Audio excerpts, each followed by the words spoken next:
મળતી માહિતી પ્રમાણે સુરત અને ઉધના રેલવે સ્ટેશન પર ટ્રેનના 24 કોચ ધોવા માટે ડ્રોન ટેકનોલોજીનો ઉપયોગ કરાયો છે.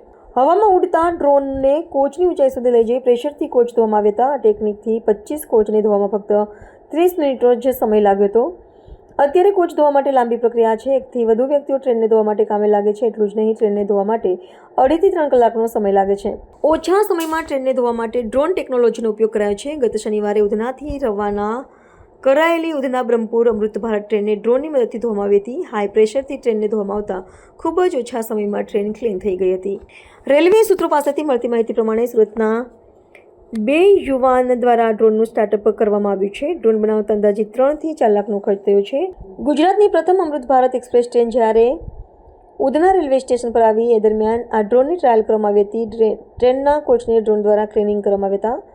એલિવેશન અને ખૂબ જ ઊંચાઈવાળી જગ્યાથી સાફ સફાઈ માટે ઉપયોગી છે. આ ઉપરાંત ડ્રોનની રેલવે સ્ટેશન ખાતેના એલિવેશન જેવા કે પતરા અને ખૂબ જ ઊંચાઈવાળી જગ્યાઓની સાફ સફાઈ કરવા માટે પણ ઉપયોગમાં લઈ શકાય છે.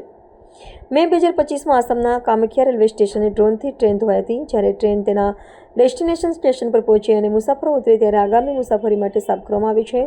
તમે ઘણીવાર ટ્રેનોને મેન્યુઅલી સાફ કરતી જોઈએ છે, જ્યાં થોડા સમય કામદારો આખી ટ્રેનને સાફ કરવા માટે પાઇપમાંથી પાણી છાંટીને સાફ કરવામાં આવી છે. આ પહેલાં મે 2025માં આસામના કામાખ્યા રેલવે સ્ટેશન પર પાર્ક કરેલી ટ્રેનને ડ્રોનનો ઉપયોગ કરીને સાફ કરવામાં આવી હતી.